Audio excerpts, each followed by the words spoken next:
Hi everyone, in this video I'm going to show you how to trade gold. If you go on tradingview.com, top left corner, search for xauusd, select the pair you trade with and the broker you trade with. So I'm with IC Markets. Once you loaded up the chart, you always start on the weekly time frame.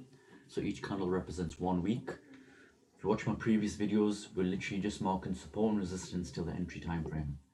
Always start on the weekly. You want your support and resistance. So here I can clearly see there's a support on the weekly.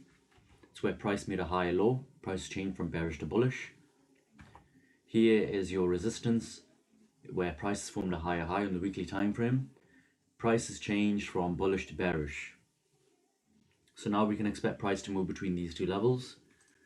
You want to break the price down further on a smaller time frame, so we'll move on to the daily, where each candle represents 1 day of price action.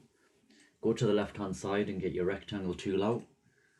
We're just marking support and resistance once again. So here I can see there's support. Price has formed a higher low here. Price has formed a higher low. Price changed from bearish to bullish. It's a point of reaction. You can clearly see there's a support level here. So if price does retrace, it would go somewhere here. And here's your resistance. That is where prices fail to breach it further, hence why it's called resistance. It's double tapped it twice. Potential area where price may act as resistance. These are just not set in stone. Technical analysis just working on the past, and price always tends to repeat itself. So these are high probability areas where price may act as resistance within this area. You then go into the H4 time frame. Get the rectangle tool out once again. You got support here because it's formed a higher low. Here's your higher high. We can expect price to be within these levels on the H4. Now you want to go into your H1, which is your intraday time frame. Get the Fibonacci retracement tool out. Today's Tuesday. We do it from the previous day. So the previous day, this was a lower high of that day, and this was a lower low of that day, which is yesterday. So now we've marked the high of the day and the low of the day. We just want to mark these zones. So these are intraday areas. These are all levels of interest for the day. Today, the next day. So today, this was Monday's price action. We're using that to help us with Tuesday's analysis. So remember, you should be doing this before the market opens. So imagine you can't see any of this here. You only know because the day stops here. So you've got these levels marked. So you know when 9 o'clock comes the next day and price is near this level here, we're looking for buys. If price is near this level here, we're looking for sells. Obviously, price could continue to retrace further down, and if it breaches it and retests as support and acting as a resistance now, could go down to minus 23 fib, or it could go down here where I'd enter a sell to the minus 61. That is what my plan would be. Today, as you can see, 9 o'clock in the morning, you could enter a buy trade here on this candle. And if you did that, this would be your risk management. So if you go over here, long position, if you enter it on this candle, let's just say 9 o'clock candle. That would be your risk to reward ratio 3.1.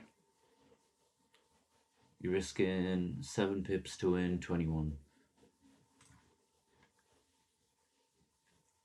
That is how I would trade gold for today. It's not on the level, but it's relatively close to the level, and you can see price is potentially reversing to be bullish. But however, looking at current price action now, prices retrace to the 50%. Is it 50? Yes, it is. So price could be going back down, but we don't know that. So remember, you always trade on the level or near the level, just to improve your chances of winning. And that's how I would trade gold. And let's say, for example, if I was trading or entered this trade at 9 o'clock in the morning, highlight it, I'd go to M15 time frame and I'd highlight the candle I'm interested in. So just say this one here, my stop loss would be just there underneath this high low. So that will reduce your stop loss slightly and improve your risk to reward ratio. Obviously you don't want to be so tight where if price does reverse, you're out of the trade. For example, if my stop loss was that tight, or even here, let's just say it was here, you can see what the institutions have done.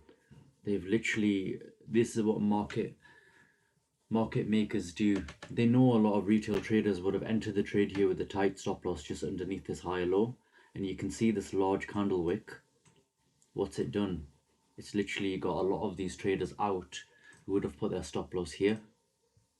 You can clearly see this wick is here. So instead of being in a profit, they would have hit their stop loss, which is why I always say, yeah, you want to reduce your stop loss on M15, but you don't want to be so stingy, so tight with your stop loss. If you're doing that, then you're over trading.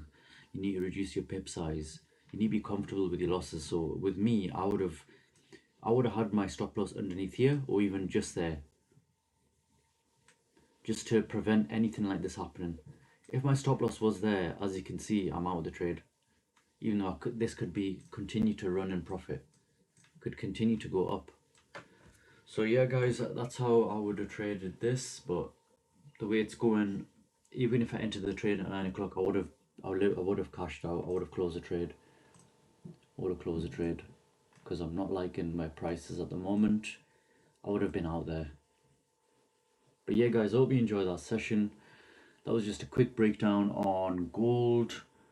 Like, share and subscribe. Peace.